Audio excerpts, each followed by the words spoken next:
আসসালামু আলাইকুম রহমতুল্লাহ। ওয়ালাইকুম আসসালাম রহমতুল্লাহ। ভাইজান, আপনার পরিচয়টা একটু দিবেন, কারণ আজকে আপনার দেখলাম এই চরমনার থেকে আসার পথে লঞ্চে এই মাওলা পাকের জিকির আপনি অংশগ্রহণ করেছেন। আপনি একজন নতুন সাথী হিসাবে আপনারা আমরা দেখতে পাচ্ছি, তো আপনার পরিচয়টা একটু বলবেন। আপনার আমার নাম মোহাম্মদ আবুল কাশেম, দেশের বাড়ি রংপুর। আমি কাউসিয়া থাকি। এখানে নতুন সাথী ভাইদের নিয়ে আসতে চাইছিলাম, ওনাদের সাথে আসতে চাইছিলাম, ওনারা আগে চলে আসছে। এই কারণে আমি তখন একাই চলে আসি। তখন সাহস করে একা আসি, কখনো চরমনায় আসি নাই, তখন একাই আসছি।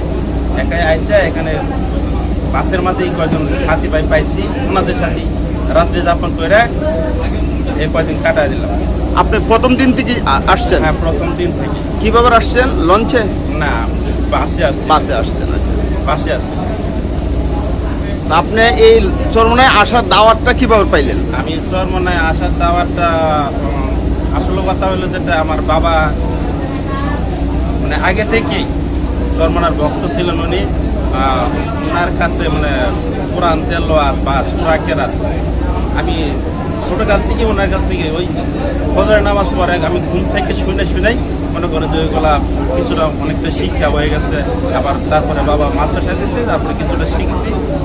বাবা চরমনার মানে ওয়াজ কেরাত গজল এগুলা ওই ভাষায় যখন চরমনার জিকির আজকের করে না, তখন চিন্তা ভাবনা করছিলাম যে চরমনায় কি আছে, কত আটরশি হোক, হাটহাজারি হোক, অনেক কিছুই ভাবছি।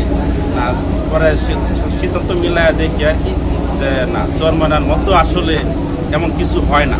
এখানে এমন যে আল্লাহর আসলে আল্লাহর দিন কায়েম করা যায়, মানে সৎ পথে যেভাবে আয় উপার্জন করা যায়। তখন আমি চিন্তা ভাবনা করে আমি নিজের সিদ্ধান্ত নিয়ে আমি চরমনায় আসছি। আচ্ছা, আপনার আব্বা কি এখন বেঁচে আছে? না, আলহামদুলিল্লাহ, আব্বা আম্মা দুজনেই আলহামদুলিল্লাহ মারা গেছে। যাক, আল্লাহ তাআলা জান্নাতবাসী করুক। এখন আপনি যেন এখানে আসছেন, আপনার আব্বার ঐতিহ্য ধরে রাখবেন বলে আশা করছি। তো এখানে মাঝে আসার পরে আপনি কি কোনো আটরশি বা এই কেল্লাসা বা এই ল্যাংটা বাবার দরবার এই ধরনের কোনো কিছু পাইছেন? না, এ ধরনের কোনো মানে চরিত্র বা ব্যবহার যেমন মাইজ ভান্ডার, আটরশি শরীফ এইগুলাতে যেমন গরু নেওয়া যায়, ছাগল নেওয়া যায়, আমাদের এখানে এগুলো কোনো কিছু না, হয় না। আমি আগেও জানি, আয়সা দেখিও নাই, দেখেন নাই।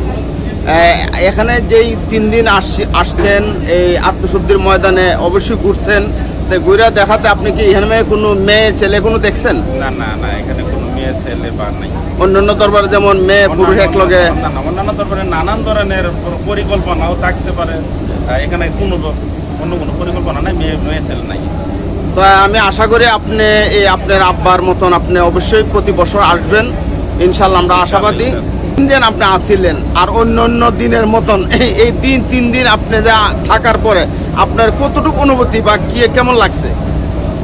এটা দিন থাকার পরে আমার কাছে যতটুকু মানে মনে হয়েছে আর কি, মানে আমার সামনের দিনগুলো ভালো কাটবে এরকম কিছু আশা করি আমি এই 3টা দিন কাটাইছি। আর সামনের দিনগুলো, আখেরাতের দিনগুলো যেন আমার ভালোভাবে কাটে ওই কামনা করি আর কি আমি চরমনায় আসা। আলহামদুলিল্লাহ, সুন্দর। তো এখানে মাঝে কোনো বেদাতের কোনো কিছু আর পান নাই? বেদাতের কিছু দেখিও না, বুঝিও নাই। তাইলে এটা হক তরিকা দেন আপনার ভিতরে মানে পরিপূর্ণ এখানে আসছে না, এটা আমরা আগে থেকেই বিশ্বাস, যেহেতু আপনার আব্বা আসছিল। হ্যাঁ, এটা আমার আগে থেকে বিশ্বাস। যেহেতু আল্লাহ এক, ওটা বিশ্বাস করি।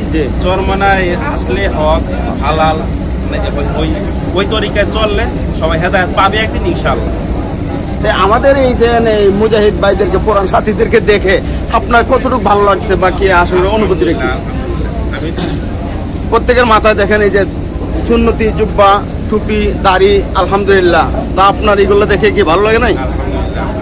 তাহলে অবশ্যই আপনি সবার জন্য দোয়া করবেন, আমরাও সবাই আপনার জন্য দোয়া করি। আল্লাহ তাআলা যেন, হ্যাঁ অবশ্যই আল্লাহ তাআলা যেন আপনাকে এই দিনের দায়ী হিসাবে কবুল করেন। আমিন।